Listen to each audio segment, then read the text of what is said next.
Councilor Martinez will lead us this evening in the Pledge of Allegiance. I pledge allegiance to the flag of the United States of America and to the republic for which it stands, one nation, under God, indivisible, with liberty and justice for all.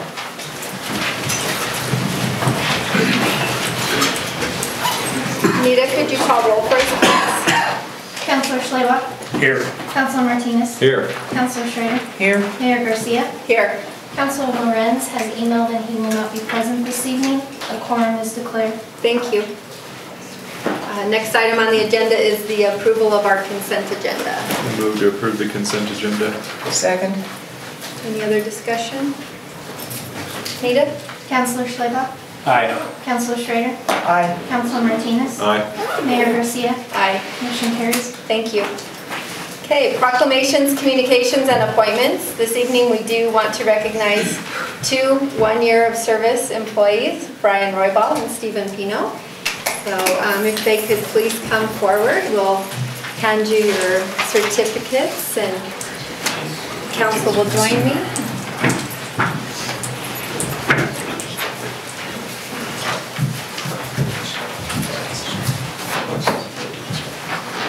Thank you. We'll be receiving. Thank you. I'm over here. We'll get one with council, and then we'll have families and other officers that are here come up as well. Ready? Okay. Thank you. Officers that are here to support family. Chief, if you'd like to come up, we'd like to get a picture of all the officers.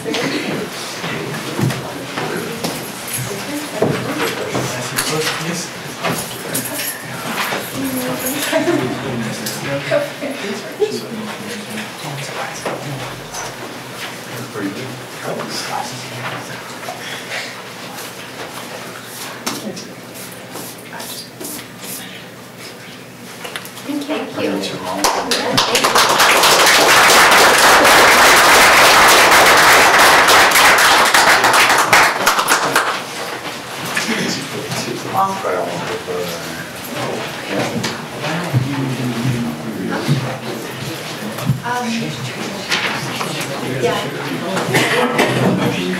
Yeah, Nita, can we? Yep. Oh,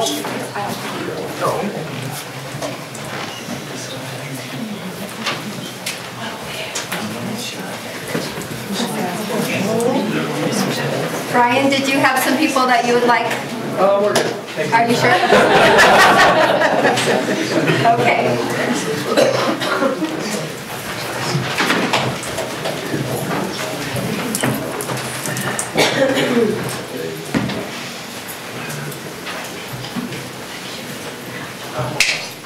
Moving on to our citizens' comments and special presentation section. We have a request in our packets from the Monte Vista Historical Society for the purchase of a new awning. And Peg, I think, yeah, I was going to say, I thought I saw you earlier. Did you want to come up and talk about it, or?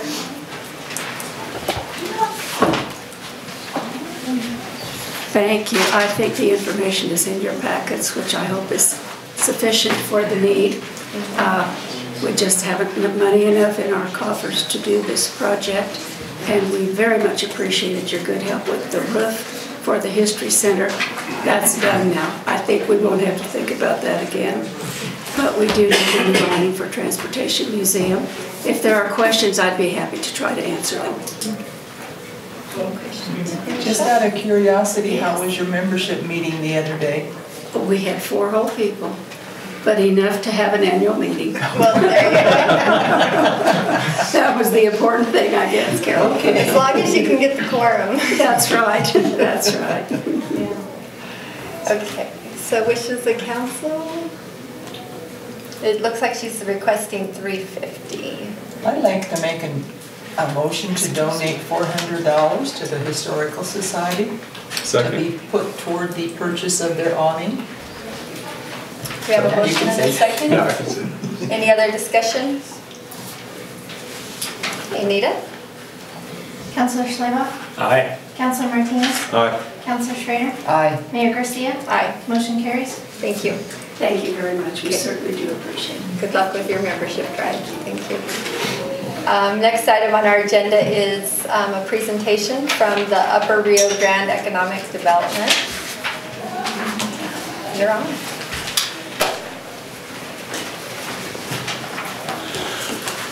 I'm here on behalf of the Board of Directors of Rio Grande Economic Development. We started this almost 3 years ago, and you all were investors in it. We're reaching the end of that 3-year period, and they are requesting that you continue funding the organization. You have in front of you packets that have pretty good records of what we started with, what was really asked of us to do, and what we accomplished. And also you have in there a layout of the plan for the next 3 years of what we're going to try and attack.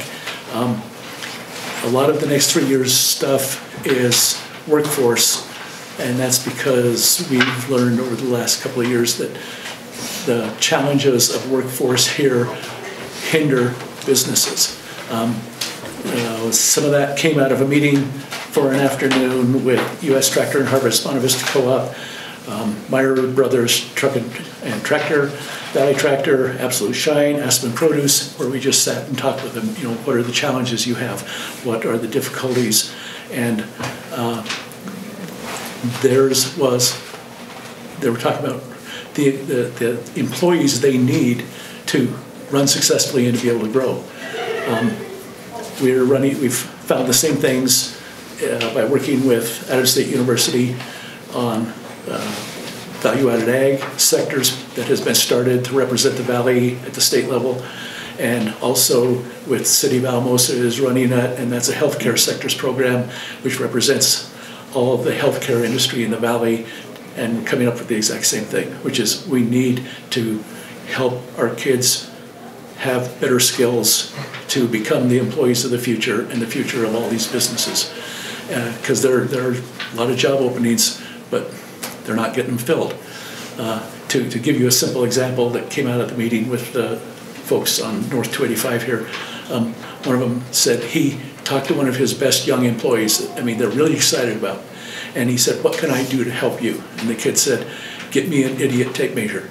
And he said, "I'm sorry, I don't know what that is." He said, "I'll go find one and show you." He brought it back, and it was a tape measure that said, when you pull it out, 1/8, 1/4, 3/8, 1/2, 5/8. He said, that way I don't have to count the notches. In other words, we're going to have to go to secondary school. In other words, this isn't a Adams State, Trinidad State issue, although both of them are going to help in any way they can, and are designing programs to connect into the secondaries, but we're going to have to encourage that too. And we just need to expand what we're helping create so that our kids are the strength of our community. And you know, they understand it, we understand it, but we're going to all have to work on it to make it happen. Anyways, that's what we're looking to do over the next 3 years, plus all the stuff that we normally do. Things that might pertain to you. I don't know how up to speed you are on the Frontier Drive-In project on the 11 Road, which is where the drive-in screen is. It's been purchased by Continuum Partners out of Denver. They are a development firm. They built most of the property around Union Station, and that where the young professionals live, in all those high rises above stores. They also built the Belmar Shopping Center off of Wadsworth, where the big Whole Foods store is. That entire thing is theirs. They have a good track record. Belmar got them one of the 2 Urban Land Institute awards that they've received from the federal government for the quality of their work, and green, sustainable, close in, allowing people a specific lifestyle that they want. But it's what they realized is that the same people that they have in all these condominiums and townhomes and apartments love living close in, walking, biking, but they also like to leave town once in a while. And the organization has connections to the Film Institute and to the film industry in Colorado, and they thought this is a perfect spot to get people out of town and down to some place that maybe they've never been before and expose them to all the beauty of the valley. And they're going to remodel it. I've seen the drawings, the kind of lodging that will be there. It's being designed by an architect out of Mexico City. They've got their wastewater engineer working on it already, which we supplied them with the connection to get him. And they've been to county planning and zoning. In other words, this project is going. And based on everything they've done, they don't feel like they have really any financial problems getting this done. It's going to be a good project. I have talked with them now about the fact that, okay, they're going to upgrade that theater, of course, to digital, because they looked at, well, maybe we should be doing film, do it analog. And the whole industry said, no, don't mess with that. It's cheaper to change it to digital than it is to buy analog equipment. And so I told them that City of Monte Vista has a theater that is digital, that on a cold day or a snowy day might be where you want to be, and that, anyway, just to make sure that they're aware of the asset that you guys have. Because it may play into their plan. They weren't aware of it, and I mean, we will just continue doing all the things we have, which is trying to connect things here to move things forward. But anyway, the request is that you continue the funding that you started 3 years ago, and we'll keep moving forward and do everything we can. Anyway, that was why Upper Rio Grande was on your agenda. Thank you. Thank you.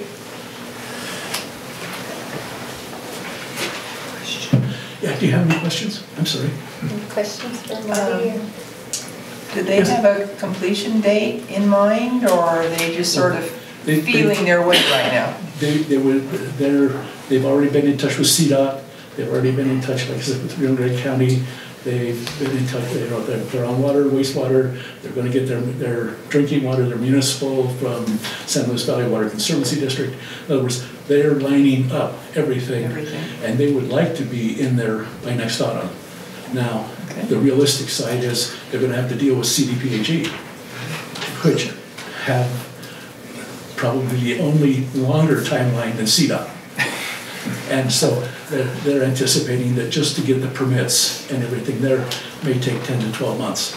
And that's the reason they're trying to get all of that paperwork into the Department of Public Health and Environment as quickly as possible.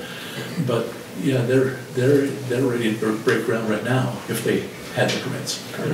So they want to get in quick. But quick may actually be a year or a little over. Well, That's actually pretty quick. yeah, that's actually pretty quick. Yeah, because they will have a meeting room there, a large one, probably 3,000 square feet, that they could do things in. A couple of smaller rooms, there's going to be some yurts, there's going to be some single private units, there may be some RV parking. The whole thing is platted out, it's 18 acres. And they said that it will be available if somebody in the valley wanted to hold a wedding there, that's fine.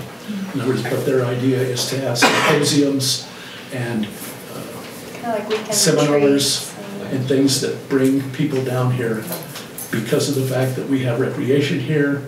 And they admitted that they probably will try and do some things during the winter because one of them wants to ski at Wolf Creek. But that means they're going to be out in our towns. And those are people that are all qualified to shop. Thank you. Thank you, Marty. So I didn't notice in the packet that there's a request for that contribution. Yeah, there's probably nothing written. It's kind of verbal. Do you need it written? Would that be? No, verbal? I just, Okay. so Yeah. just a blanketed motion to continue our support and financial support. Yes, Okay. that's what we're out doing. Okay. So do wishes of council to continue financial support for the URGD? I move to continue our financial support for the Upper Rio Grande Economic Development. Second. Any other discussion? Nita? Councilor Schreiner? Aye. Councilor Martinez? Aye. Councilor Schleba? Aye. Mayor Garcia? Aye. Motion carries. Thank you very much. Good luck. If there's anything you ever need, you know, we're here to help too. The next item we have is our Monte Vista Community Ice Rink at Sky High Pavilion. So Gary? Thank you, Madam Mayor, councilors. It's that time again.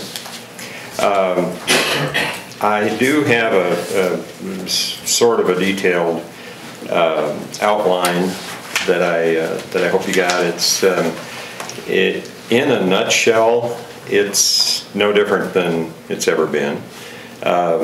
This is our third season, and the last season, the only thing that you might notice is that we have gone back to a single rink. And I don't know if any of you were out there when we tried a double rink. It was a great idea, but that pushed the second rink, same size as the individual ones that we had done before, pushed it further south under the pavilion, and the Colorado sunshine coming in there just made it almost impossible to freeze. It kept thawing and causing problems. So what we've done is gone back to the original 40 by 60, and the schematic shows basically the same structure as we had before. It's on the, as far as possible, towards the north side, so that it's completely covered by the pavilion. It's more than enough coverage there, but also the challenge is the sun being on the south side. Obviously during the winter it comes in that opening. And we've talked about this before. Well, there's those shades that can be dropped, but the concern is the safety of those. That combined with the wind that can come up. So we've pretty much chosen not to, much to the agreement of the county commissioners, to not use those. So that's really the only thing that's any different.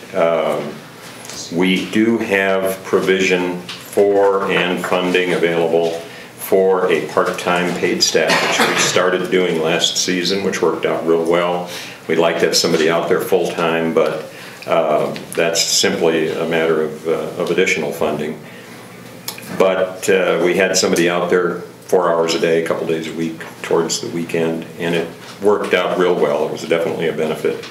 The only thing that we still have fallen short on is promotion and publicity, and that's simply, here again, it's funding, but it's also just a matter of getting the word out. Because I talk to people all the time that just are not aware that there was ever a skate rink in the Monte Vista area. And we've drawn people, the ones that do know about it have come from outside of town, all the way from, all the way from Alamosa, but from surrounding communities. So we need to get the word out some more about that. There was only one other thing I wanted to mention that is a little different this season, is that we have a group of kids from high school headed up where they're in an actual construction class that are going to be helping with setting up the barrier, which isn't a real complex process, but they'll be setting up the barrier around the ice rink and then taking it down, and doing that as a part of their training and their class requirements. So that part worked out pretty good. But I really like the idea of having the community and the kids involved. We've tried a volunteer committee, and that worked good for a while until I pretty much burned everybody out. And then we hired a contractor, which got expensive. But this is what I consider to be a great answer in taking care of some of that issues. Other than that, what we're presenting for is simply the authorization, and what we've had from the city in the past is simply an addition of the insurance rider that covers The ice rink pretty much very similar to the skate park, because with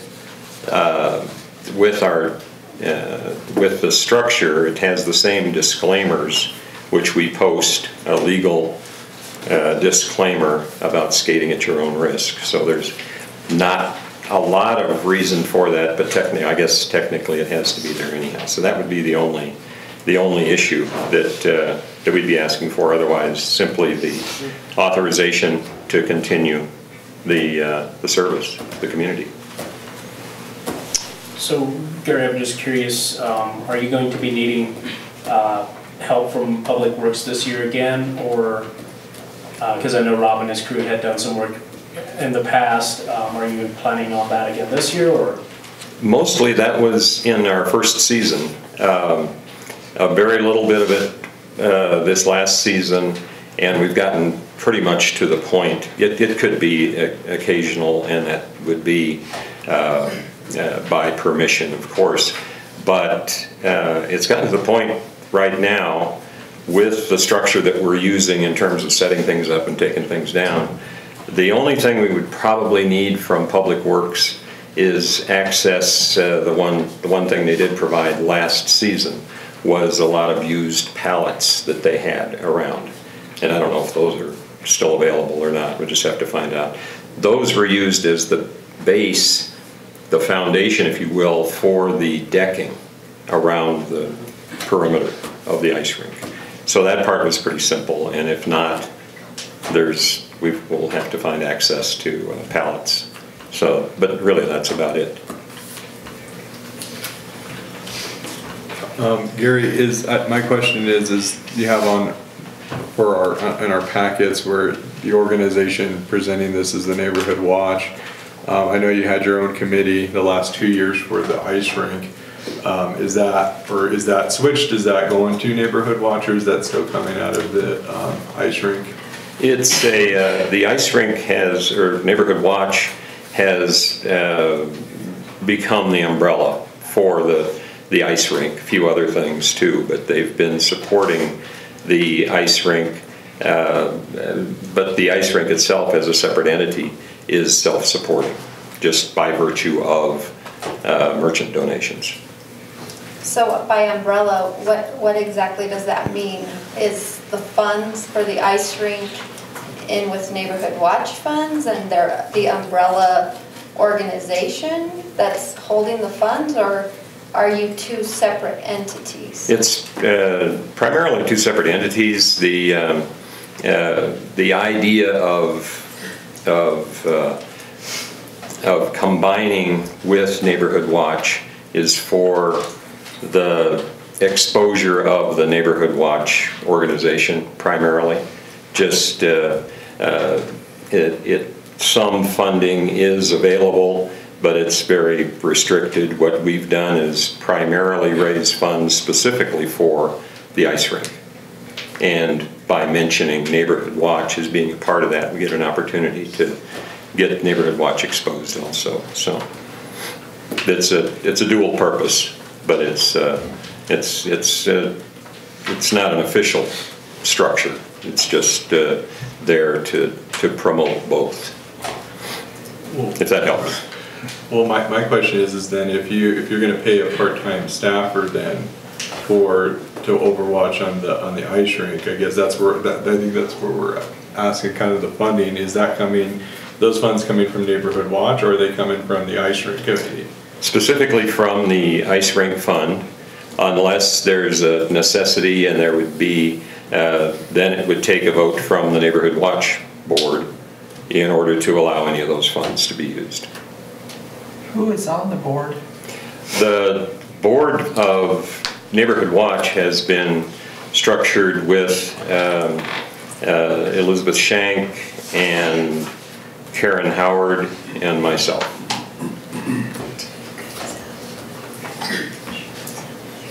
So what we're pursuing right now is just the opportunity to repeat what we've done over the last couple of seasons. So unless you have any other questions. The only concern I see, Gary, by combining the funding of Neighborhood Watch and the ice rink is we're currently, getting a lot of questions from neighborhoods that have the Neighborhood Watch program, but we don't have the money for signage, such as the Lariat neighborhood, our neighborhood. Right. We're targeting those signage on, main arteries and thoroughfares, which I get and I understand. But I'm going to just kind of play devil's advocate here, that you're going to get somebody that says, but we have money to fund an ice rink, but we don't have money to fund signs, but it's Neighborhood Watch money. It kind of gets a little shade of gray. I understand. To clarify it, the signage specifically is already funded completely by the Neighborhood Watch organization, with reserves available beyond that. So why aren't we getting signs? Oh, we are. In Lariat and what is ours? The north side of town. Yeah. Truman. Yeah, but what did they call it? All over. Edition, isn't it? Yeah. Yeah, if you look at the Neighborhood Watch website, there is a map that we've worked out with Rob Vance. He was extremely helpful with that. We had an idea of what we wanted to do with our extra signs and relocating a lot of the current signs. And he was a tremendous help, came in and helped to lay that out in a map showing the existing locations, the proposed locations, and the ultimate locations that we'd like to get to, which includes additional signs, which we're not talking about right now. But what we're doing right now is reorganizing the signage around the city to include all the areas you just talked about. And that map is available at NWatch. I'm sorry? Yeah, I was going to say, the last map I saw did not have signs in Lariat or the one that was on the website? Is that, are we talking about the same thing? What we came up with was optimizing the signage so that there's a sign at the entrance of every possible neighborhood. Not necessarily at every corner. That would be optimum and would be wonderful, but it's way beyond the budget of Neighborhood Watch or any other resource that we've got available. Right now, what we're doing is getting it reorganized to the point where the people in the neighborhoods, as well as those that are not supposed to be in those neighborhoods, we want the neighborhood citizens to be comfortable with what they're seeing because there's something happening. And Neighborhood Watch does have a presence. We also want the people that they don't want in there to notice the signage. And that's really the way that was designed. But so you're kind of almost agreeing with what I'm saying, in the sense that I said if ice rink funds and Neighborhood Watch funds are together and it's promoted as one entity, and it raises the question that not everybody has a sign, but yet we're using funds for ice rinks, and you said we do have money and we do have all the signs we need, but now you're saying optimally there's this potential for where, so you are saying we don't have all the signs we need. Well, absolutely not. There's a, when I talk about optimal, I'm talking about everywhere you turn.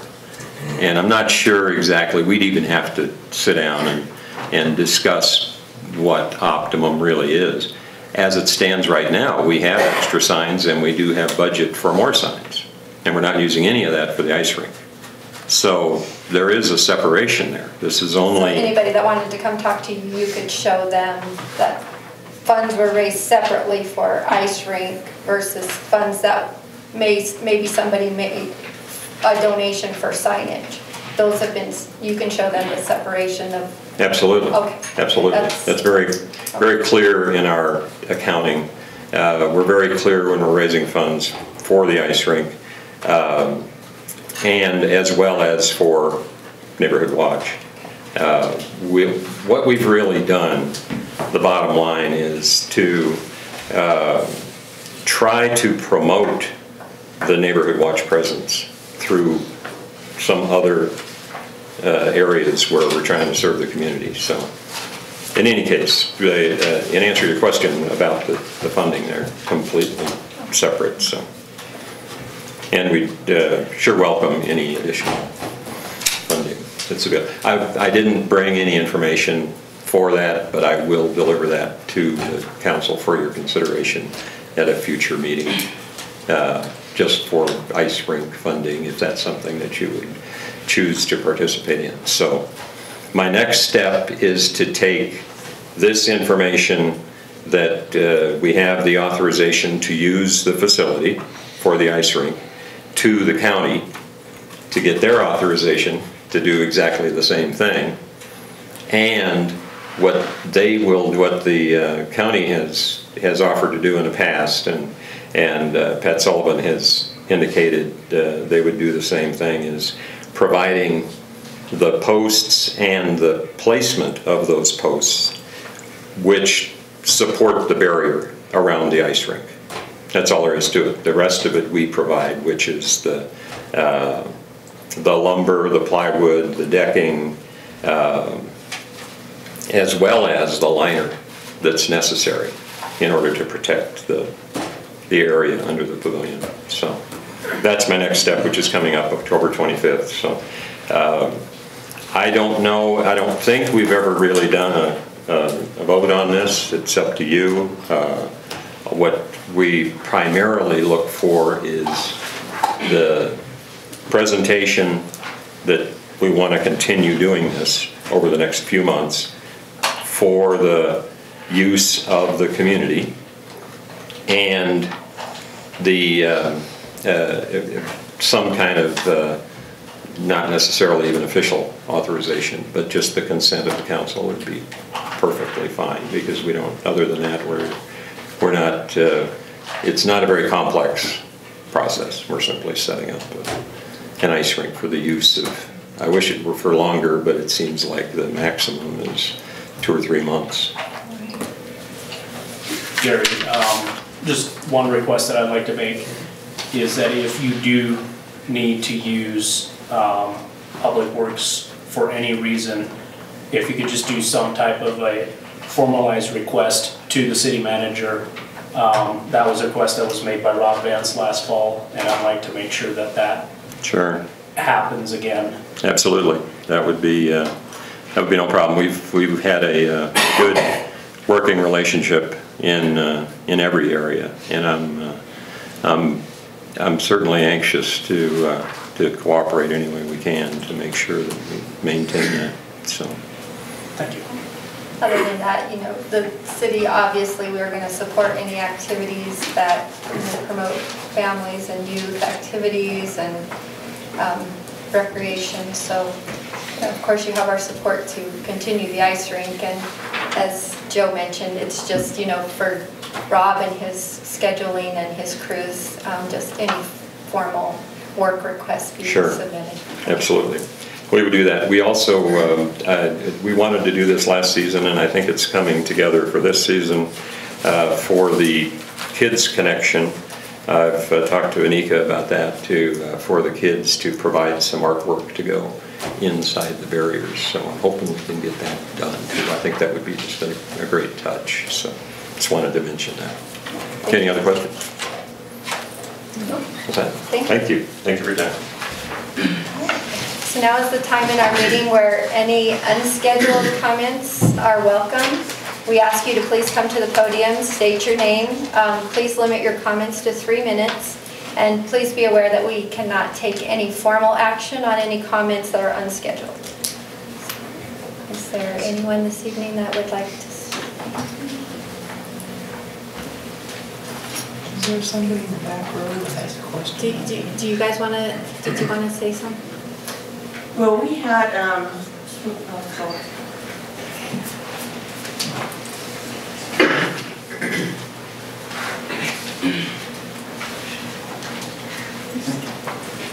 Well, we just had some concerns regarding, high rates on water bills nowadays. Because within our neighborhood, we've been conversing with the neighbors of their usage. Some are using a lot more than certain others, and they're getting charged less rates than, for instance, her and I that are by ourselves. We feel that we're getting charged more than what we're putting out. So we need to know as to how you guys work that. There should be a base rate, and then it's based on consumption after the base rate. But that's not to say that you called Public Works to ask them to come and like do a leak test or anything to see if you maybe don't have leaks? I have, and they said that there's no leaks. I even had a plumber go in to check underneath. There's no leaks. When I called, I was kind of upset because they told me, well, what do? Spend an hour in the shower? Excuse me, I take a 10-minute shower, get ready, I'm off to work for 8 hours. So nobody's at my house. I do 1 load of laundry a week. And I'm getting charged way over the amount that I'm using. And what about, did they test the meter? Have you had your meter tested? You might have a bad meter. See, that's what I was thinking. So what do we do and who do we contact it? Okay, Hi, Madam Mayor. Actually, ladies, if you'll give me your names and contact information, we'll set up a meeting with you next week, and I'll get an opportunity to talk to our utility billing clerk, and we'll see where we've gotten so far, and yeah, we may need to check your meters. That happened to us. We had a bad meter. Yeah, so that does happen, and I apologize if that's the case, and if it is proven to be a bad meter, we can make some adjustments, but if I can just get a way to get hold of you too, we'll set something up for next week. Okay. And please follow up with us and let us know if your issue's resolved and everything's good. Because they keep telling me that I have a big lawn and that, that's the way it works, but we don't. I have a well in my property, and that's how we water our lawn. And so you do have a beautiful yard though. Thank you. And the boys are with me, but they take just a shower, a quick shower. Yeah. We started using paper plates. Wow. So we don't have to wash dishes. Trying to conserve our water. Yeah. So we need to do something. Yeah.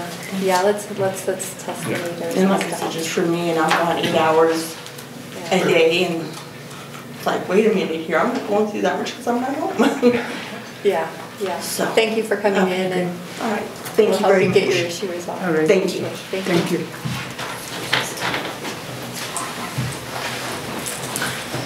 So just with your water issues, Ms. Lujan, also, like Debbie said, we went through this at our shop. So our water rate was crazy, and the city was asked to go look, and they said that we were using like 50,000 gallons above and beyond. And I was like, if there's 50,000 gallons leaking on my property, we would have a big hole somewhere. And so they looked into it, and they did a good job. They did look into it, and they found out our meter was not registering right. So we had a plumber also, and you can have a plumber do this. A plumber can fill up a 5-gallon bucket, and they can take it right out of a garden hose, and it'll register the 5 gallons. On the meter, mine said like 8 or 9 gallons. It was almost double. So our meter had gone bad, and that happens. Like Forrest said, it happens. So, but it's an easy test. A plumber can test that, and then they just have to replace the meter. And ever since then, we've been good. Yeah. So yeah, because just so you it know. seems like we're putting out more than what we're using. Right. Right. Thank you. You're welcome. Thank you. Where does she live? She's got that.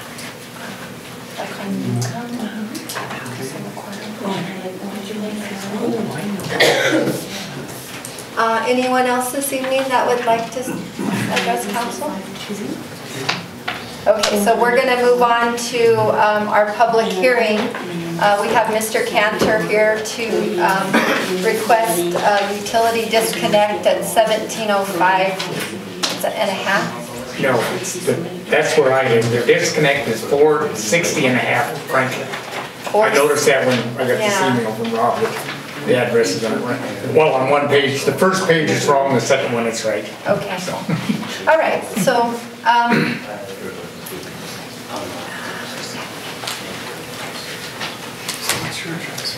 let's let him get some addresses and then we'll call the hearing to order and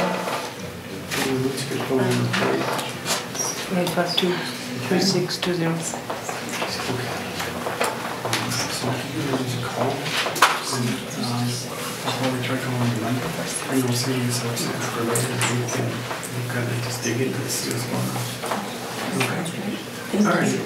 Thank you.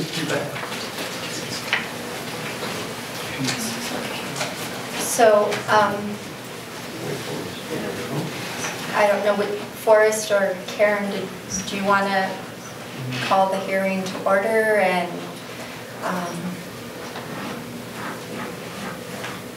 Sure. okay. Okay, about that part. Okay, so y'all need to, I'm sorry, did you recess the regular meeting? No, we have not recessed the Okay, regular so if meeting. you'd recess the regular meeting and then call the public hearing to order, then we'll go from there. All right. Sorry. So the time is now 6:41 p.m. We will recess this meeting and call a public hearing to order.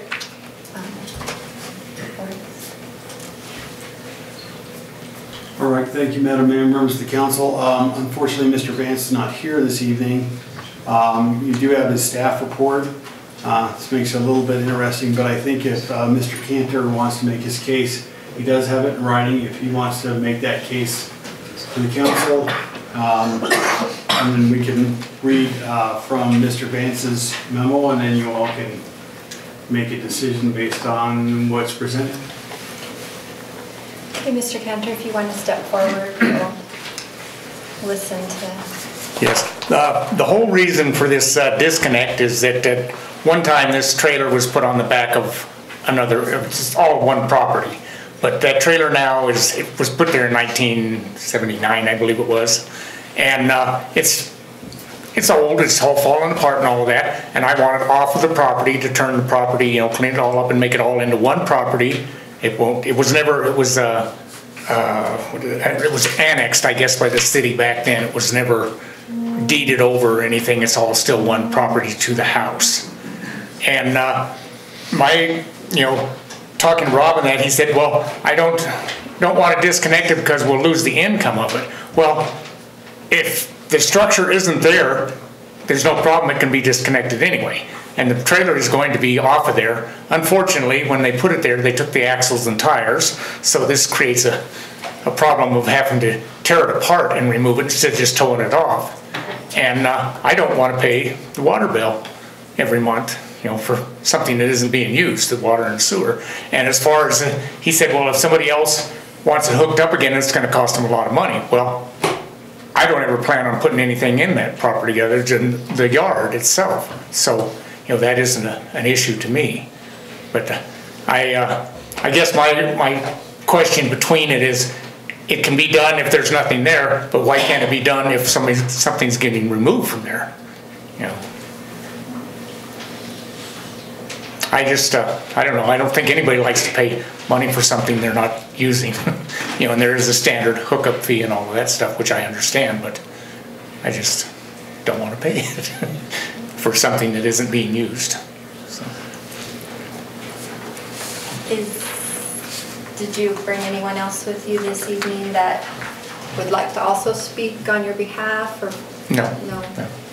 Is there anyone here this evening that would like to speak against Mr. Cantor's request?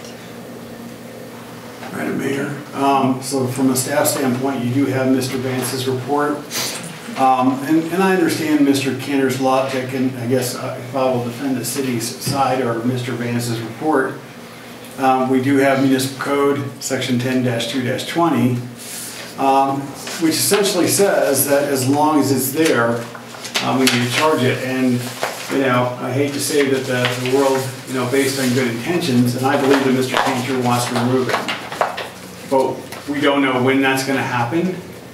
And in all the world of circumstances, whether that will actually happen or not.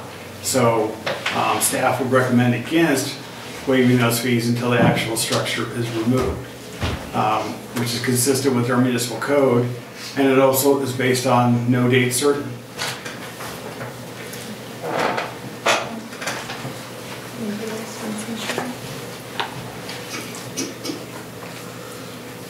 So, Mr. Cantor, we do have a code in place that says as long as there's a structure there, we can't allow service, because potentially somebody could move into that house and without services, they would be living in an unfit, unsafe structure.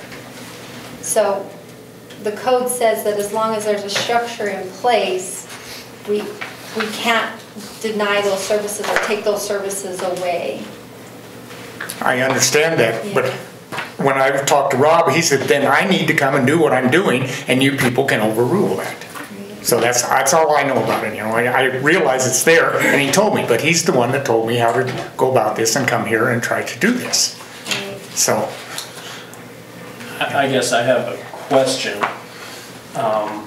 more than anything, is there's a recommendation here of lot consolidation, which would essentially remove the one tap, is the way I understand it. Am I correct in that assumption?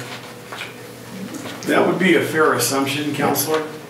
So what would he need to provide of something from the county clerk and recorder showing that he's consolidated the property as one lot? Or? Well, actually, Madam Mayor, he would have to go through the consolidation process with the city.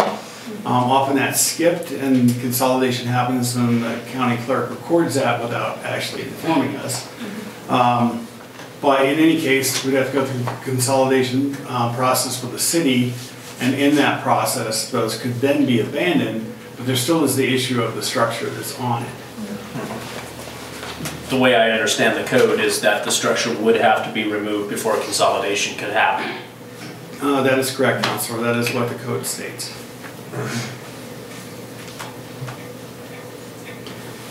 My only concern with this is just, you know, and I completely understand the situation, and I empathize why you don't want to pay for that when you're definitely not using it. I think though you have to look at it as a precedent setting though too with this, that if, you know, we allow or overrule on this section, and then you get someone else that says, well, I'll truck in water, or I'll do this, you know, and council had overruled on this code before, you know, I think you should do it again, and then you're running into a interesting situation where, you know, you may have a viable structure, but then you're shipping in water or, you know, whatever that may be, you know, into that, and that's really not a good path to go down either.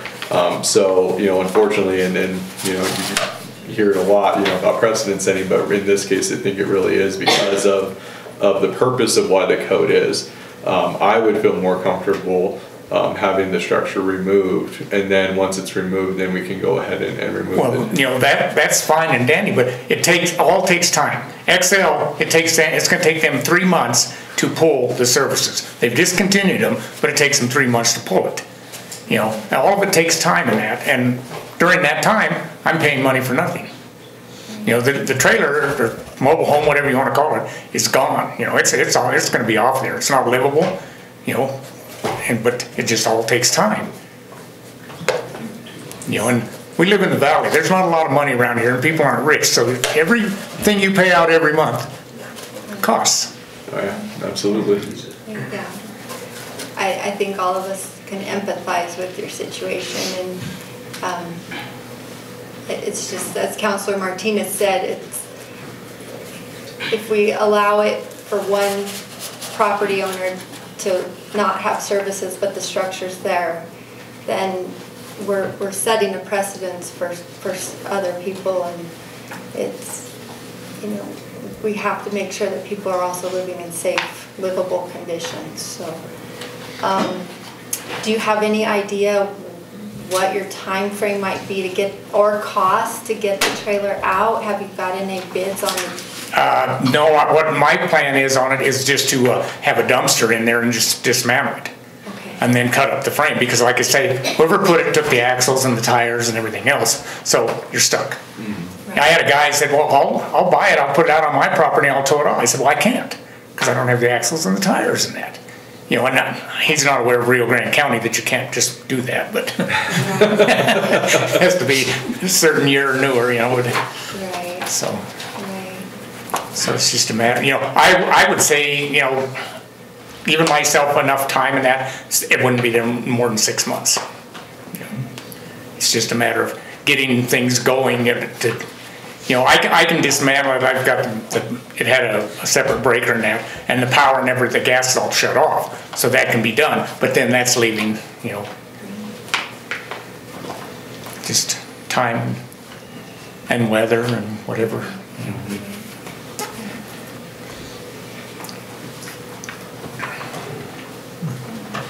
Recommendation to council?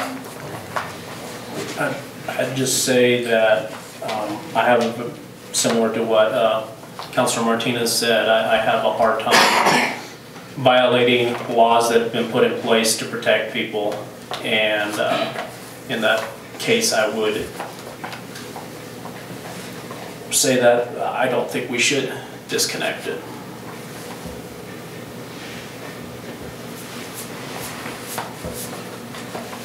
I make a motion to accept staff report to deny Mr. Cantor's request. Second. Any other discussion? Anita? Councilor Martinez? Aye. Councilor, excuse me, Councilor Schleba? Aye. Councilor Schrader? Aye. Mayor Garcia? Aye. Motion carried to deny. Yeah. I guess my question is, why was I even told to come here? They knew it wasn't gonna happen. Yeah, unfortunately, they put you in the wrong spot on the first night, so. All I right. appreciate your time, thank you. Thanks. Moving on to, So Madam Mayor, you all would need to, sorry, yeah, you're right. yeah, you know. Okay, the time is now 6:52, and we will go back into regular session. We have a license agreement with Valley Citizens, so I don't know if you want to elaborate on that any. Briefly, I guess.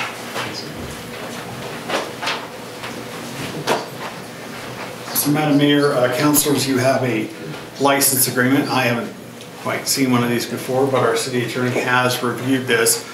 Essentially, this would be the Rio Grande Clinic, and when it was constructed, there were certain encroachments upon the city's property that are kind of minor. But essentially, as you know, the hospital itself is doing a number of things, and this mechanism will allow them some borrowing capability against that clinic for their ongoing projects. I certainly see no objections from the staff standpoint. It's built, it's there. They're very minor encroachments, and while this was a different format than I'm used to for doing this, normally we look at granting an easement. The city attorney has reviewed the documents, and I believe that staff would recommend that council approves this. Just reading this, there's a lot of legalese, but the way that I understand is all we're really doing is granting a right-of-way access, or? Essentially, it's licensing them to use it for a certain period of time. This is revocable. I think, I believe it was 10 years. So for the purpose of their borrowing, it gives them an avenue that's securing it so that the city can't take an action against the encroachments during that time period. But it is revocable by a future city council after that period. Not sure why you would do that, and that's why it's a little confusing to me, because normally you just grant an easement for the encroachment, which is, once again, easements are not necessarily permanent either, but I guess this is a more modern way to do it, but doesn't seem highly objectionable. Just looking at 3.3 there, it says non-revocable until 2030. So. Yeah, 2030. Oh, 2030, sorry. So it's a little longer, 13 years. Yeah. Any other questions first? Thank you. Wishes of council?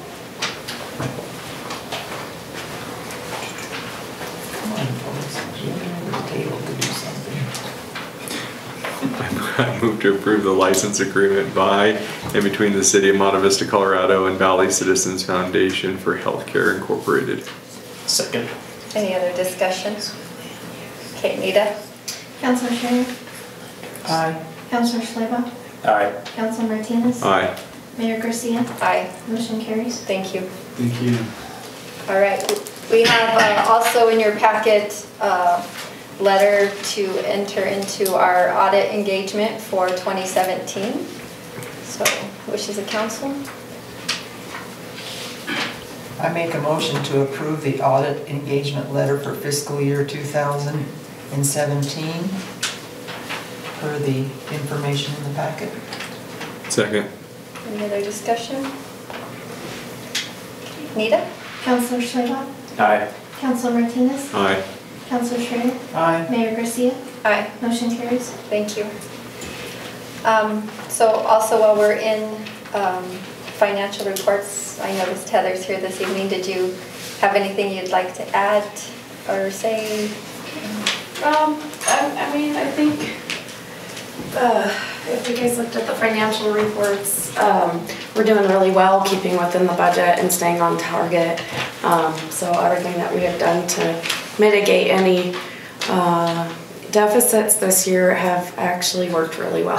And so I think we're going to be right on target, and 2018 budget's starting to look really good too. So okay, that's pretty much it, unless you guys have any questions. Any questions for me?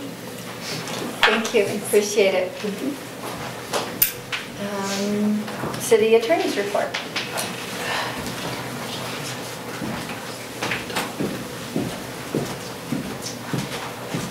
Good evening. The main issue is allowing our city manager to enter into a proposal for interim judge services. We did discuss this last week. We received a proposal from Barb Zollers, who is local. She's a county court judge.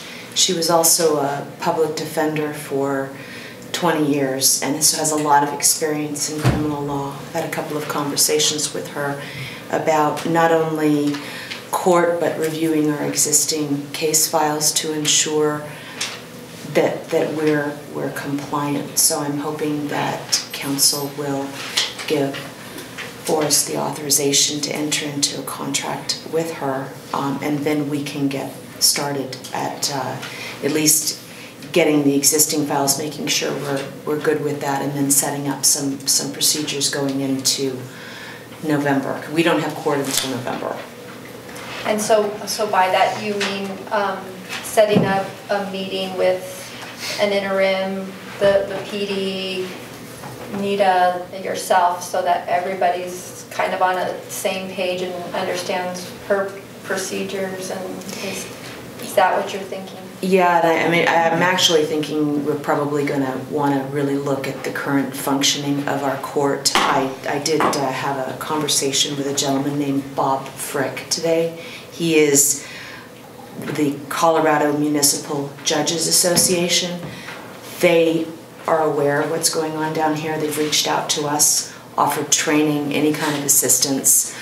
I explained, yes, please, we would very much welcome that kind of input, since they're doing, you know, these are some of the issues that we face here with our municipal court are statewide. So what first I want to do is get, you know, our interim on board, and then bring in everyone. I envision it's going to be multiple discussions about how we want to get through November. And then the second step is going to do a request for proposal.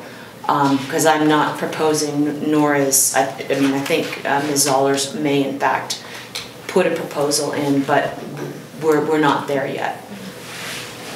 So. How long would the interim appointment be for? Depends on how quickly you guys can respond. Get a, you know, if we have a request for proposal already prepared.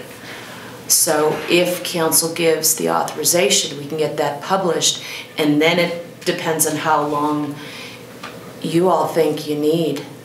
I mean, I would hope we could get this done before the end of the year. Sooner rather than later. Soon, I think it's an important issue, but I wanted to, so there's two requests tonight, is the interim and then the RFP.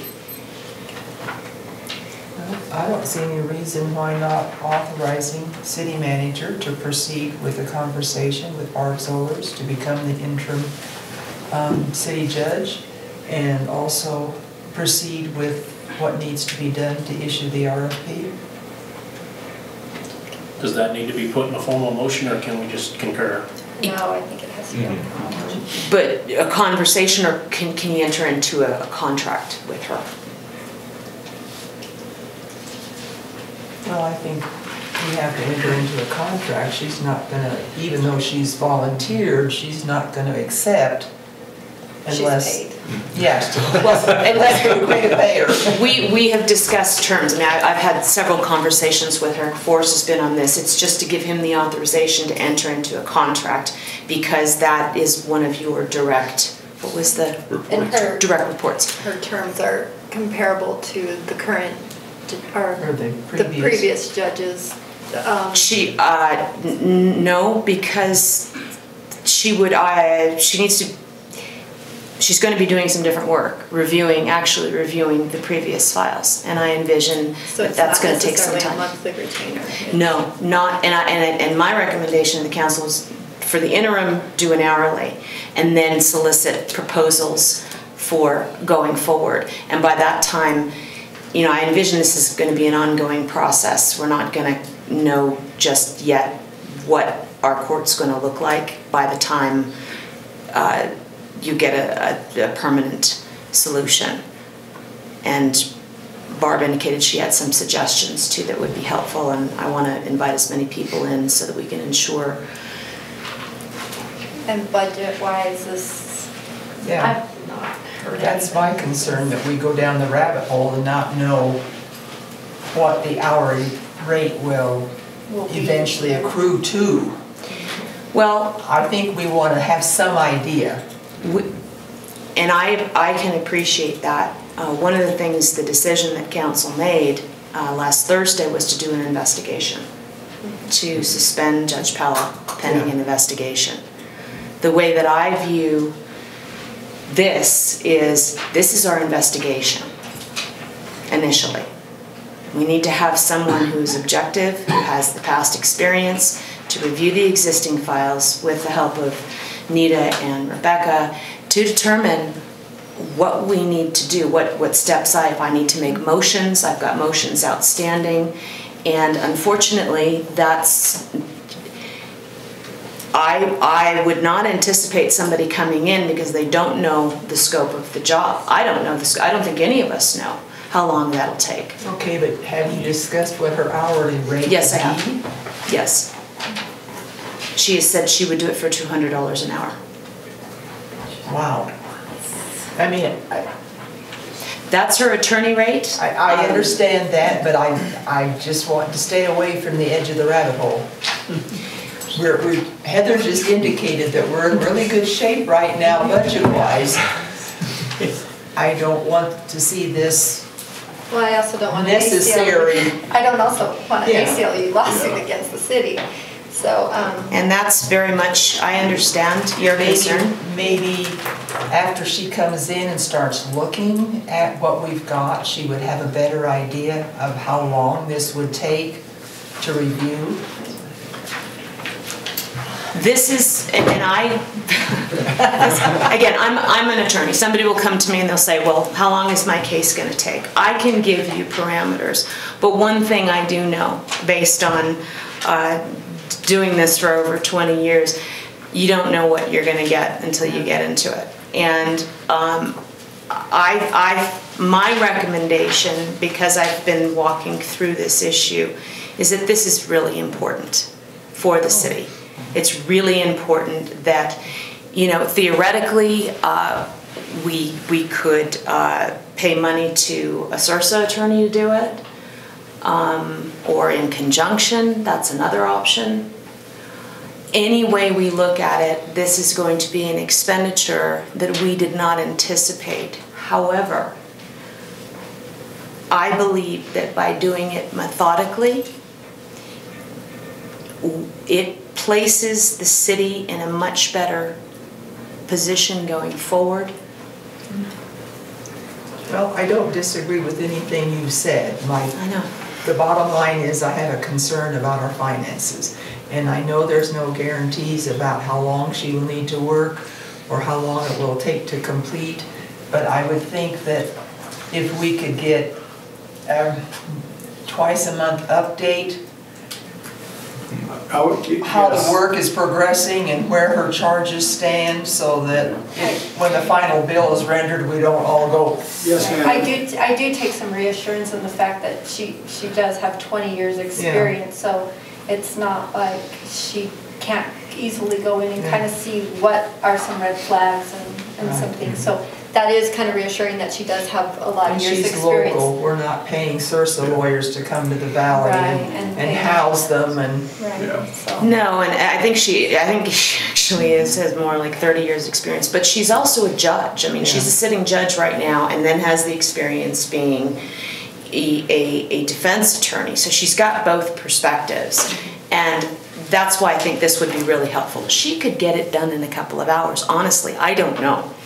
I don't want to, and I know that she'll do it as expeditiously as possible and as economically as possible for the city, but I think it's important that we authorize this. And with updates. Yeah. And with updates. Okay. And I'm going to be involved in the process as well. So, you know, to make sure that it's going in the direction, again, with reaching out with all the different kind of resources that have made themselves available to me in dealing with this, so that the city comes out of it in the best way possible. And I completely agree with Carol about the concern of the budget. I mean, that's definitely something that we are responsible for, and we have to make sure that we take care of it. And I kind of view this as the same way when Rob Vance came to us and said, look, the street sweeper's broken and we've got to do something, we've got to spend some money. This is a much larger scope, the implications are much larger, and at the end of the day, we're just going to have to bite the bullet. There's no good decision to be made here. We just have to find the best one that we can make and move forward with it. But I think going forward, there may be some better outcomes in the future with respect to the court and some significant cost savings. I will say that because we're going to be making proposals to alter how things are done. So yes, while this is an unexpected expenditure, I think it's going to end up saving money in the long run and certainly protecting the city. And Madam Mayor, and with that being said, with Karen's help and myself and my department, we will make sure that we do whatever we can do on our side to minimize that hourly rate as well. You know, there's a lot of things that we can do in-house that to prepare for her to review these that won't take her as long. So with Karen and I working together, we can get that accomplished. I just don't feel like I'm qualified to be able to objectively review these files and make a determination. That's why I think it's important that we have somebody outside to do it. So, Madam Mayor, if it would give the council some comfort on this, obviously, I'm just going to sit there and think about it. I was not doing my email, I was using my calculator because, you know, it's one way to figure out some numbers. I would suggest that, you know, obviously we make regular reports on its progress, both in council meetings and through emails and communications with the council. But I would also anticipate that we'll create a work program primarily between the city attorney and Mrs. Allers, but that we might set an initial cap on expenditures of, say, $5,000, which is 25 hours. And we'll see where it leads and everything, but you'll be fully aware if we're getting near that, how much more it's going to look like, all that. But I would suggest that the council answer you know, Carol's question, which is definitely a concern because we actually are keeping very closely into where we're trying to get to. So if that would be, I think that would be prudent to set a threshold, and that if we're getting close to it, you know, we definitely have a discussion with the council and say, this is where we're at, this is how much more time we think it's going to take, that kind of thing, so that we can keep, I mean, this is definitely very important for us to do, but I think it's also, you know, the cost containment should be fully within the purview of the council. I think that's, yeah, I would agree with that, being able to, because then, I mean, then we know. I mean, if we come back after that time frame and it's like, it's gonna take 6 more months to dive through all this stuff, well, then we know, or. Yeah, but it could end up being, it's done, it's over, we got everything figured out, we can move on, and, you know, I feel really important, or this piece is important because we have outlined that we wanted to investigate, you know, the claims and being able to report that back to the citizens as well. And unfortunately, with everything happening in an expeditious manner, we didn't really have time to prepare and having to make these decisions on the fly. So I would, does Carol have the motion? Carol has the motion, she just needs to amend it with the cap. Yeah, I will amend my previous motion by putting a cap of $5,000 on the work that she will be doing. Do you know how soon she would be able to start? Maybe tomorrow. Okay. I'm sorry, I was trying to think. I don't think she has court on Friday, so I will give her a call tomorrow and see if I can start, you know, filling her in and get as much coordination. Yeah. So we do have a motion. Do we have a second? Second. Any other discussion? Nita? Councilor Martinez? Aye. Councilor Schlegel's? Aye. Councilor Schrader? Aye. Mayor Garcia? Aye. Motion carries. Thank you. And then authorization to put out an RFP for. Carol had it all in one motion. And I wasn't paying attention. Sorry, Madam We Mayor. got you covered all. Okay, that's pretty much what I've been working on, so I'll Thank you.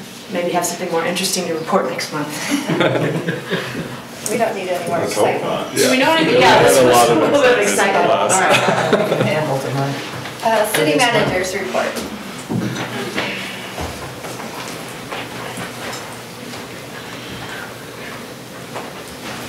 Hopefully nothing quite as dramatic as that. A couple things I did want to highlight from my report tonight. Kind of an update of, you know, I went to the housing conference and I was able to talk to some folks from the state and regarding the URA and the project on the process, the progress on our project. And the commission had discussed with us a couple of program modifications. And when I was making my presentation at Vail, actually, one of the folks that we needed to talk to was in the audience. And I was trying to, one, explain how the program works, and then some things that we thought needed to be changed. And she heard that, and I was able to talk to her after the meeting. And we've now circled back, and that's going up the food chain of Division of Housing. And basically those two things are the ability to release the demo requirement as a starting point, which I think is important because in the mix of things, actually, it looks like the acquisition rehabs will be simpler. But the second one is the opportunity to be able to acquire properties, demo them, and then do, say, for instance, a modular home on them. And based on the other housing presentations that were there and what the Division of Housing heard, that actually I was last, and that kind of played into the philosophy we were talking about. So I get the feeling that that'll be favorably received. So that was actually a good one-day drive to get that accomplished. So I hope to hear from them before the next URA meeting, which is the first Tuesday of December.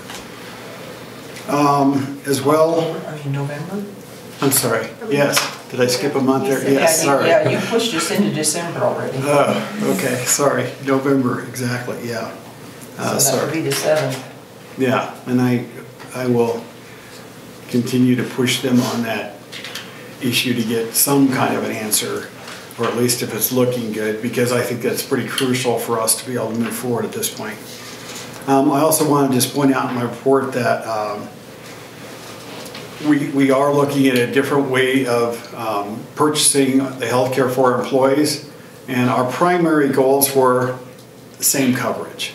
Okay, so there's no reduction in benefit for the employees, the same deductibles that we have now or better, equal or better coverage. And what we kind of found out, and we love the brokers that we have now, they're great to work with. But right now we have a carrier that does everything, dental, vision, the whole thing. But there's a hidden cost to that. And under what we're getting bidded right now, the actual admin costs are right there. They're a line item in the bid. And the net result of, there's two really good net results. One, that it looks like at this point it will save $50,000. I haven't budgeted for that necessarily, that savings, but it looks like we will be able to save $50,000 next year. And the second part, which honestly I like as much, is that our plan year for our healthcare will now be the same as our budget year. And that has made me crazy since I've been here, because we're on the July 1st renewals and you never know how much it's going to be. It's very difficult to budget for. And when this representative came down, I was like, number one thing is, can it be the same as our fiscal year? And he was like, yeah, absolutely, that's not a problem. And there are no penalties for us changing healthcare providers in the middle of the year. So there's no penalties, there's no loss of Cigna, they cover the run out from current claims and all that. So I'm very encouraged by that, and I hope to have that finalized by the time we have our budget meeting. We should know that we actually have that in place. We started the documentation with them. Courtney's done a really good job getting the information, so we're almost there. But it is the same benefit for the employees, and actually the vision benefit's going to be better than what we have. Our current one is like 80 bucks for frames. The new one would be 125. So better frames, same coverage, and like the dental will be Delta Dental, which is the largest provider in the state of Colorado, or the insurance is taken by the largest number of providers. So I think that's actually an upgrade. So we're looking forward to that, and I was glad that we kind of gotten that opportunity. Previously, I've worked with this provider when I was in Wyoming. The principals of this company actually, for a municipality I had, they were the broker, and they were actually really good to work with. So pretty excited about that. Then also on the agenda, request the council set a work session for October 30th. I know that date was a little difficult, but so we can have a budget workshop on that evening. And that's really all I've got, unless you've got any questions. Questions for us? I did have one. I was just curious, and this may just have been a formatting error, but it looks like there was an attachment to the Public Works Director report, the council agenda request. And it looks like it was edited. I don't know, was there something along with that, or did that just happen to get into the agenda? Yeah, that's actually part of my report. Oh, okay. That has nothing to do with Public Works. Gotcha, okay. All right. Good. All right, thank you. Thank you. Chief Rosecrans. Me? A whole month, huh? Yeah. Good evening, Madam Mayor, Council. I don't know if you kind of want me to go every line by line or just kind of summarize, but we kind of been getting some things going. We did Coffee with a Cop. That was pretty fun. Definitely wasn't super well attended, but we had 10 people there, had some good discussions. Neighborhood Watch was kind of the big thing discussed, and I think from my perspective, our talk was a little bit grander than maybe what you're used to. I mean, we have districts that are bigger than your whole town from where I come from. So I don't think blocks make as much sense here as maybe the whole city does. So we started talking about how can we get bigger quicker, and I think like City Watch is maybe something we kind of threw around a little bit. And the city manager even thought maybe we could take that a little bigger, try to do some stuff with social media, which is, it's going to take a little time. And obviously the judge thing threw us a little bit kind of out of whack, not knowing exactly what we'll be able to work with there. as far as municipally, because I think that's where the teeth come in, as far as what dealing with some of the little problems, kind of seem to have a ripple effect to some of the big problems. You get people start willing to talk to you about the little problems, they work into the big problems. So that was a really good discussion, but it wasn't, you know, super well attended, but hopefully we can grow that. And it was a national event for that particular day, but we're gonna keep it going for a city event for the first Wednesday of every month.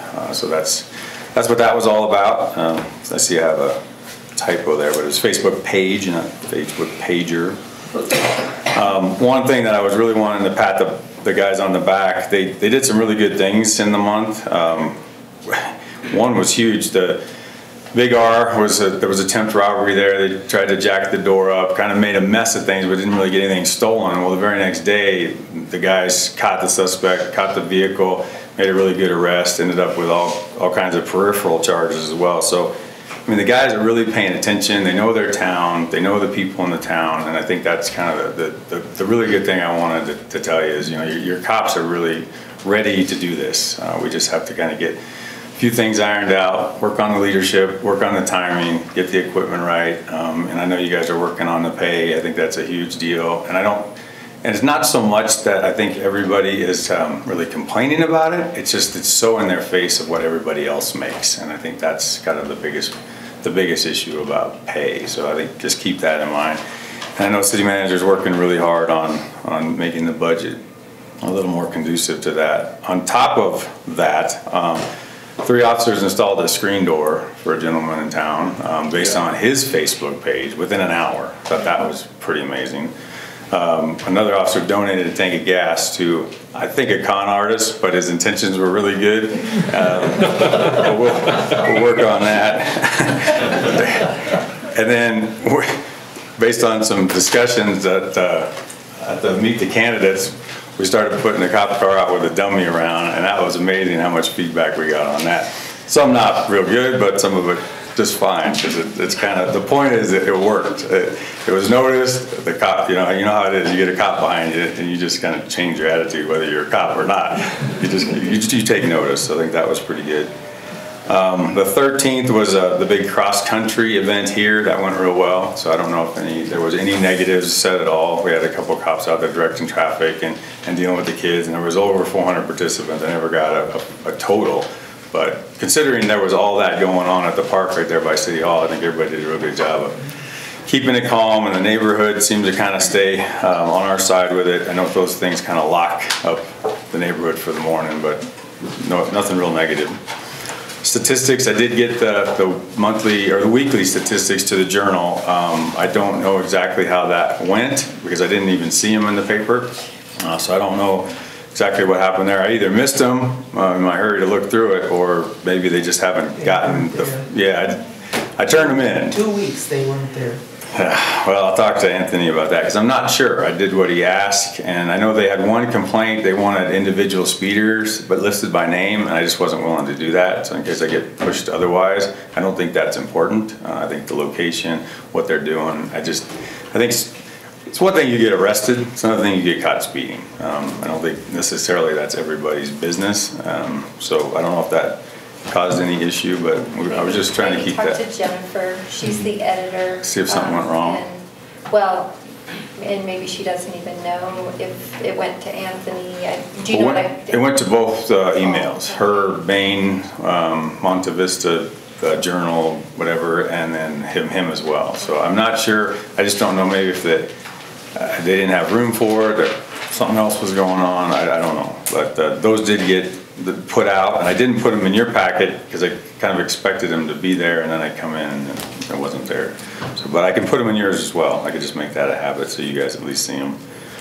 Our overall stats, so September to August, you can see our increase there in number of calls for service and in tickets, so I was excited about that. I don't know exactly what trend that is, or if it's just, just how different months go, but I hope it's a trend that we're trending up. The RMS system, which is our record management system, I spent a lot of time in the last couple of weeks kind of cleaning that up. I think the system was new and there was never really good training on it, so there was a lot of reports that kind of ended up floating around out there and never approved. So we're kind of trying to get that. The inventory was pretty much non-existent. Pretty much got the inventory done, but I haven't necessarily found everything yet, so I'm still working on that. The promotion test for sergeant is next Thursday, so that'll be a busy day. We're going to try to promote. We have 5 applicants, 4 of which are outside the city, 1 of which is inside the department. We have an officer in second phase now in training, and we had a conditional offer until today. He pulled his request to work here, unfortunately, but we have other applicants, so I'll get right on that.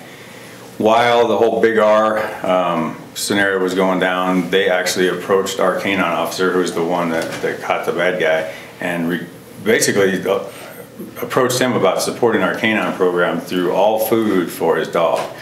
So with your approval, I would like to pursue that. Food and treats was their specific request to be allowed, and it's not his same food, but it actually comes better recommended than the food we're paying for now. So with your approval. He is a she. Sorry. No, he being, I'm talking about the okay. I know. About better food than he was used to. He being, I don't talk to the dog very well, so I have to talk to the handler, and he said, I don't even get near the dog, to be honest. Yeah, I just assume, for not being a bite dog, the thing's a little cranky. She is a little cranky, I can tell you. So with your approval on that, and I don't know if that requires anything formal or just, a nod from you guys. It's not a significant amount of money, but I know sometimes those things have a... Dog food is a huge yeah, well, yeah, it can be. She doesn't eat much. She's getting a little older, and unfortunately, she's probably only got about a year left. Really? Yeah, her eyes are getting pretty bad, and as you know, eyes and nose are pretty well connected, and that's going to probably affect us sooner than later. It hasn't yet.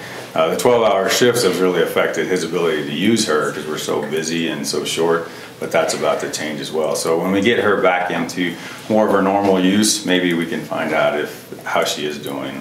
So she's definitely motivated. Something that you're looking at budgeting in, that well, maybe bring in a pup to, I don't know how that process works, so. We kind of hit the lottery. Our newest guy has a dog that he's spending a whole lot of his own money on to certify. So we're probably going to get really lucky in the sense that we're going to probably get a second dog before we get rid of the first dog. Okay.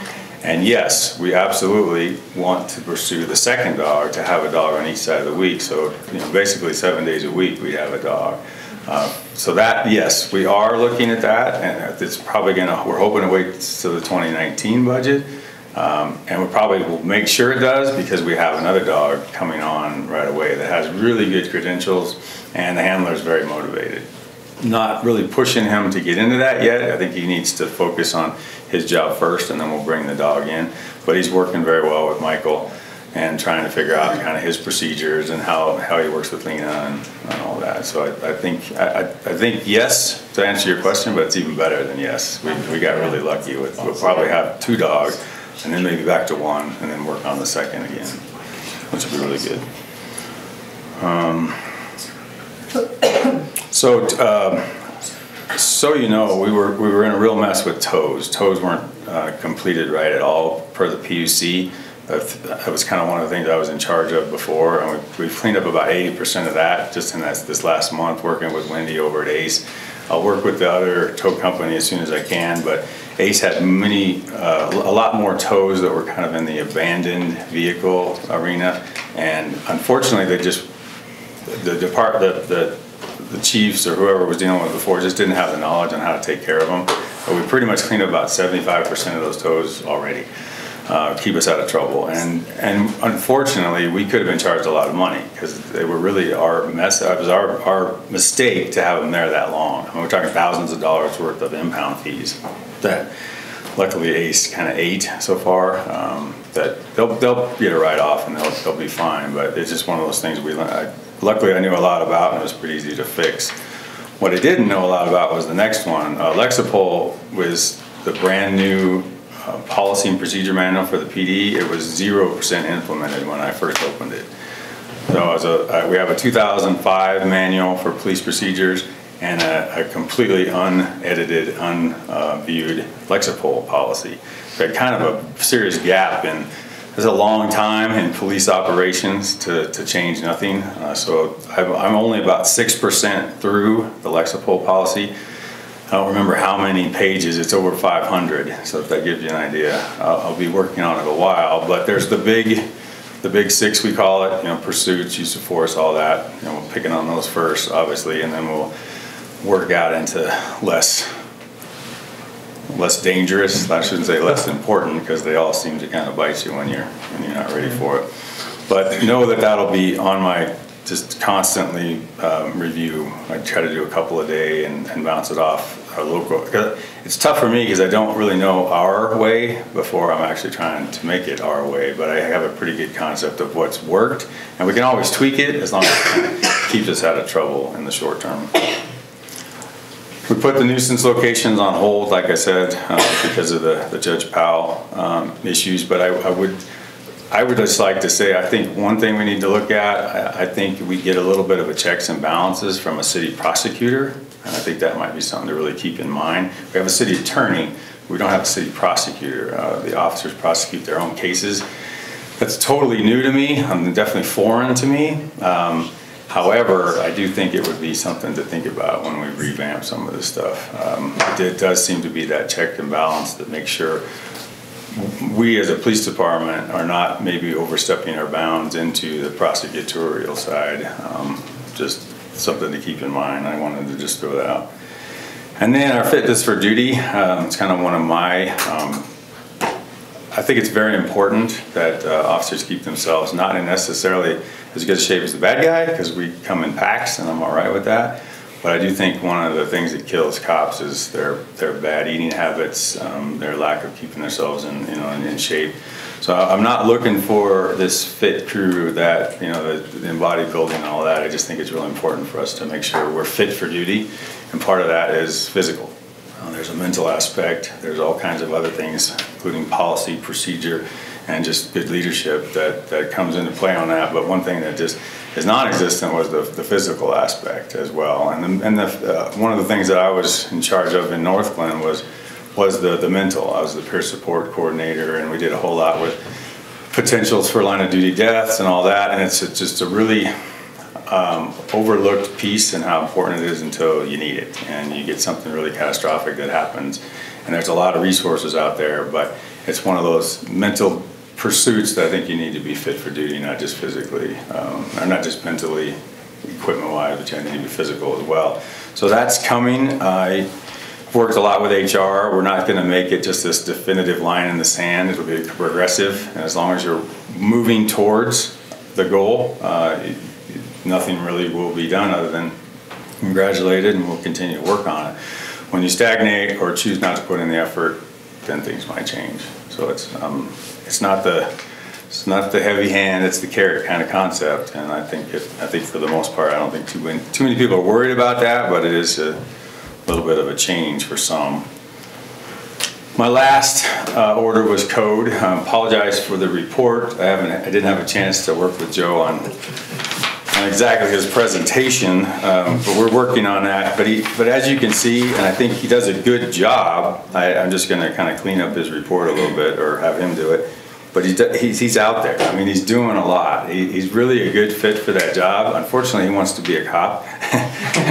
We're going to have to work on that. But in the meantime, he's really out there, kind of doing exactly, I think, what you wanted from him. And I think that's all we can ask. You know, he's very cautious, but he's not afraid to make contacts. He gets us involved. He asks us being the cops, I don't really know all the addresses yet, but he asks, hey, do you have any problems with this address? Should I take somebody with me? So he's really being smart. And I think he's taken the city manager's lead and say, hey, you know, we're kind of out there to improve, not necessarily force. You know, we're looking for a better outcome, not necessarily a whole bunch of, you know, ticket revenue or court cases. That's really not the point. Yeah. And I think he's a really good fit for that, because he's just not that guy. But he had a dog bite case where the dog literally bit like 3 people in 2 days, you know, and so he got it. This isn't a warning case, this is a problem, you know, and so he made the transition very quickly. And so he's been fun to work with, but, and, you know, they told me he wanted to be a cop. And I was like, Okay, I guess we'll just work with that. And then the calls for service are on here, and they're pretty consistent. I think grouping wise, the traffic stops were up, and it's something that I had a monthly meeting. I'll probably try to do monthly supervisors meetings and at least quarterly all employees meetings. I expect them to push things out, but I think every once in a while I just assume it'd come from me. And one of the things that my point is performance matters. I just think it's a big deal. We're a small department, and you have to pull your weight, and that includes me. So I think I can hopefully continue to show them that I mean that, and hopefully they'll step up as well. And hopefully those increases in tickets and all those kind of things are part of that, and reports and just the overall accountability. So I hope that was kind of what you envisioned, minus the citation and the arrest stuff. It was put out, but I'll do a better job next time to make sure. Well, I just have two points. If you could ask the ordinance officer to check that couch on 3rd Avenue behind Big John's Furniture. Okay. When I leave town to go to Alamosa, I head down 3rd Avenue and then come out on 160 at that next street, whatever it is. And that couch has been sitting there for at least a month. And I don't know if they expect somebody wants it or not, but it's still sitting there. I'm sure there's probably a few of those. So Yeah, I know, but that's the one I see all the time. And not having seen a police report, I don't know how the ticket writing has gone for speeding on Broadway. You will hear me say this time and time. Did you see the dummy out there today? Another dummy. Just up another dummy. Did you see the dummy out there today? He was working hard. How is he writing tickets? No, but seriously, the lumber trucks and the hay trucks, and even passenger vehicles that go down Broadway, the speed limit sign in front of my house is 25 miles an hour. And no, I don't have a radar gun, but I'm pretty sure most of those people, or a lot of those people, are exceeding the speed limit. If they hit the green light at 2nd and Broadway, they're going. They're into the next county before they even know it.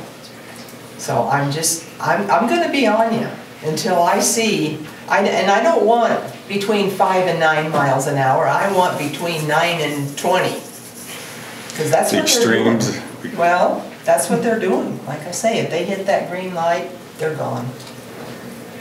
So. Fair enough. Thank you. I have one question for you with the coffee with a cop. I didn't mean any disrespect by not attending, but I wasn't sure if that's something that you even want counsel at, because is that maybe somehow interfering with the purpose of getting people to feel opened up and comfortable talking? So I just kind of wanted to get your feelings on how you want counsel to support you or not support you by not coming, or support you by not coming, you know.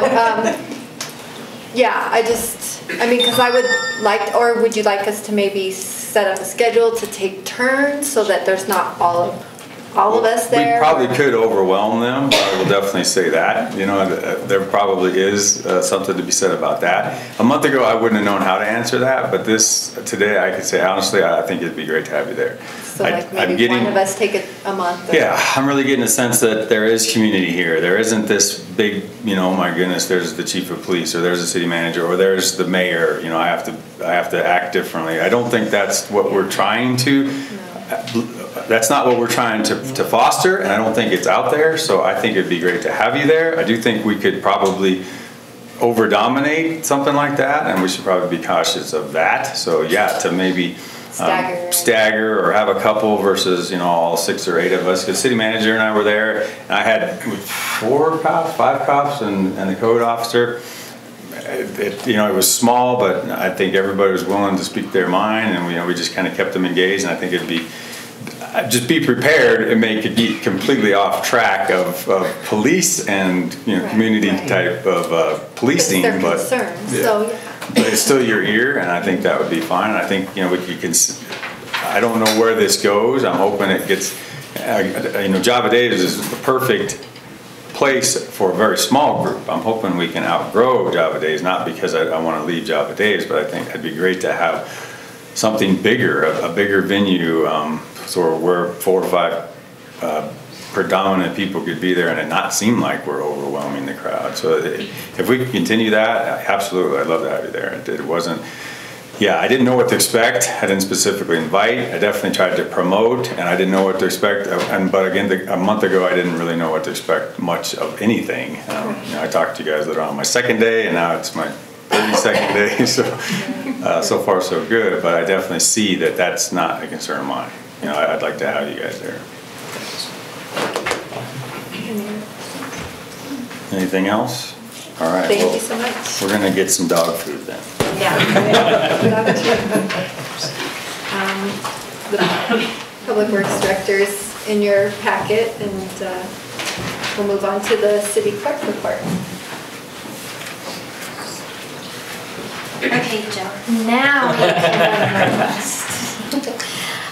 So at the last meeting, you council members have instructed for us to create a new city council request for the agenda, and that's what's in your packet. So we've added on there, does your action require a vote? Do the applicants, is there a financial or budgetary impact to the city? Asking for them to supply explanation, documentation of that. Making sure that they've contacted the city manager or the proper city department head to discuss their issues, whether or not it needs to go to Planning Commission and to have that discussed with Forest. And then other comments that they would like for council to either give them or make a decision on that. And then we did put a disclaimer on there that if the information is not completed, then they could be put on the next date or not put on the agenda until the information is completed. So I just want your permission to go ahead and start circulating this and putting it on the web. Or if you have any changes, questions, comments.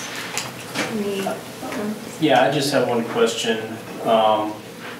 Just based upon the public hearing that we had tonight, is there enough information here that we could do a public hearing based off of this request versus, like he mentioned, well, I had to show up twice just for this. Is there a way that we could go directly to the public hearing versus doing the 2 meetings? Absolutely. So on number 3, where it says is to talk to the city departments or the city manager, right there will indicate whether or not they are going to need a hearing. And so like in instance for Mr. Cantor when he was here, council has the right to override the policies, so that's why he was told to come to council, and that will have been indicated on this new request form. So at that point, then it can be put on as a hearing versus just an agenda request. Sounds good to me. Okay. So everybody's good with it? Yeah. Okay.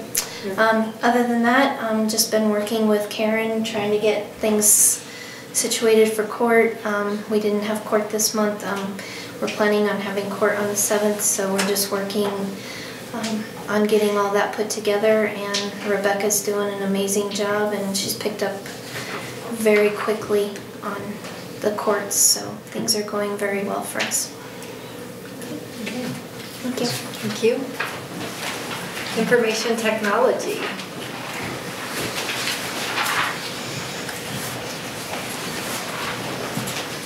Good evening, Madam Mayor, Council. You have my written report in your packet there. I'd like to pull out one of the items that is in there. There are some changes to that item.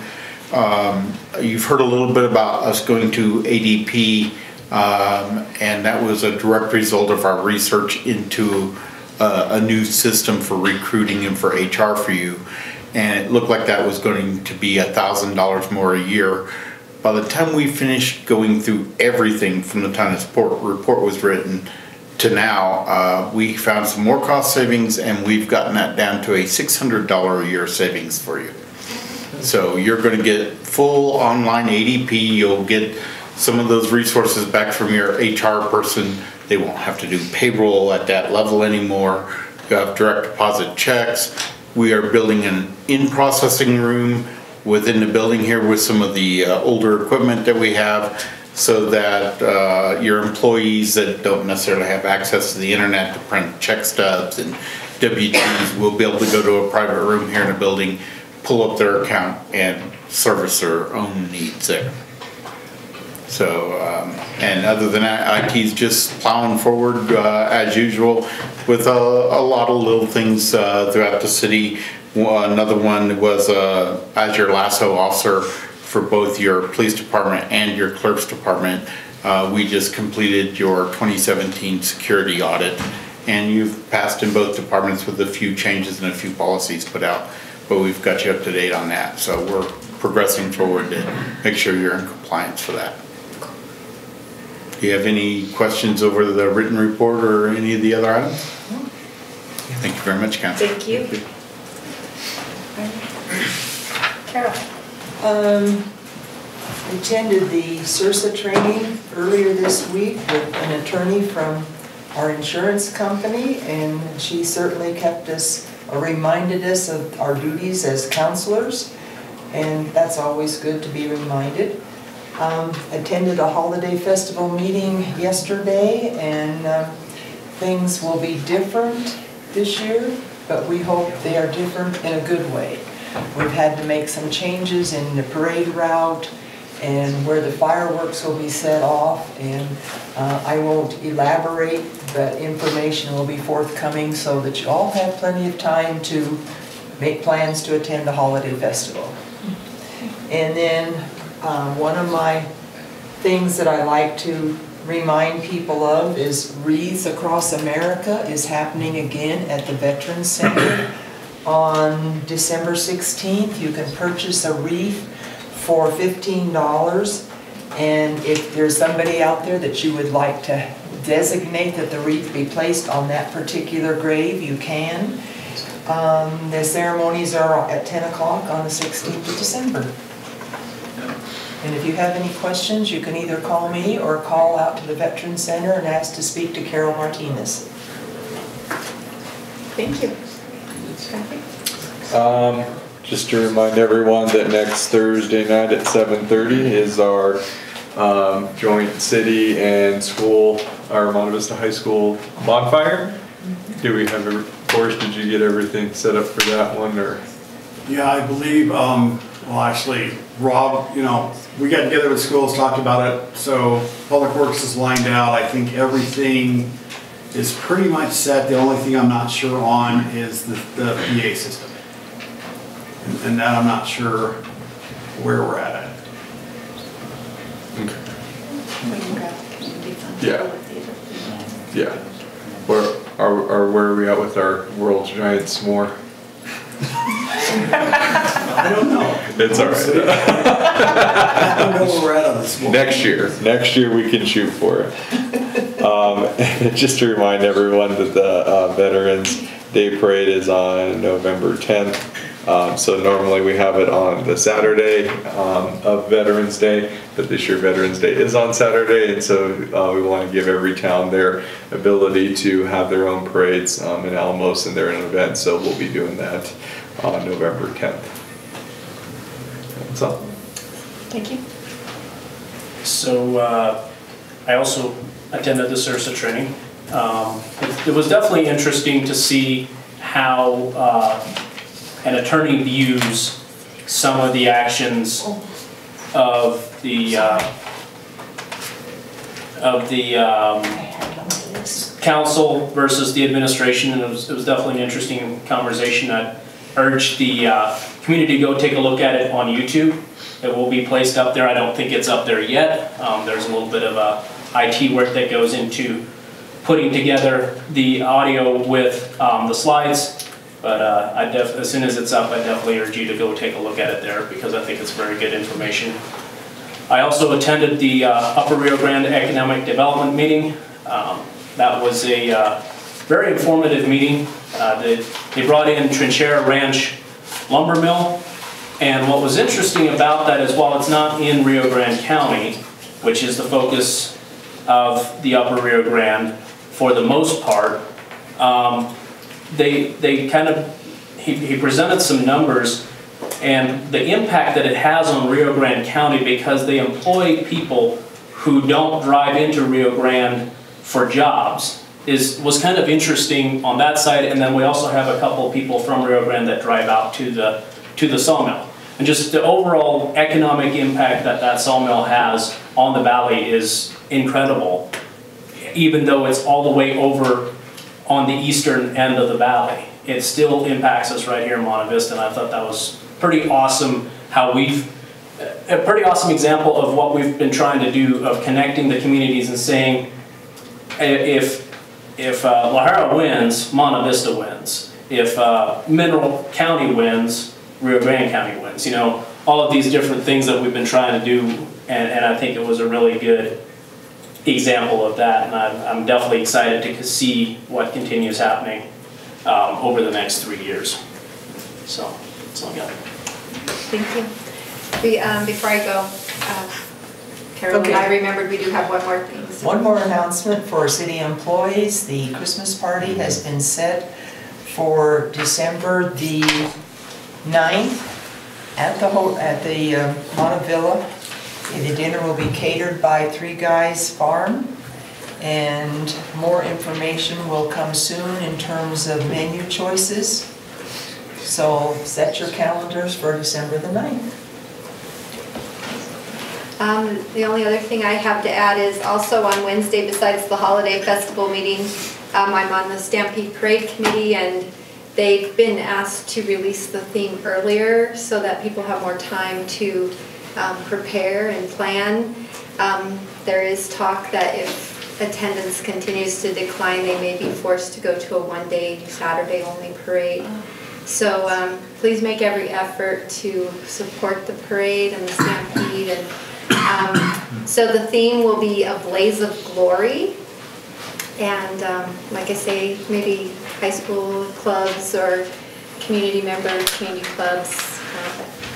Please make every effort to go out and support that. This next week will be the homecoming week for the high school, so the coronation will be on Monday night at 7 o'clock at Central. The bonfire, of course, will be Thursday night out at Sky High. And then on Saturday, once the kids go off to the dance, there is a poker tournament at the Monte Villa, and all the proceeds for the poker tournament will go to the Monte Vista Kids Connection. So if you want any information on that, you can go to the Monte Vista Kids Connection Facebook page, and there's a link there to that tournament. So we encourage everyone to go out and support that as well. On November 4th, there's the Family Skate Night. This is the second Family Skate Night the Rec Department is putting on out at Sky High from 6 to 9. And on Friday we have the Veterans Parade, and then on Saturday, November 18th, the Roller Derby girls will be out at Sky High doing a roller derby. So there's lots of events coming up, and then first weekend in December is Holiday Festival. So busy. Who said there's nothing ever to do here?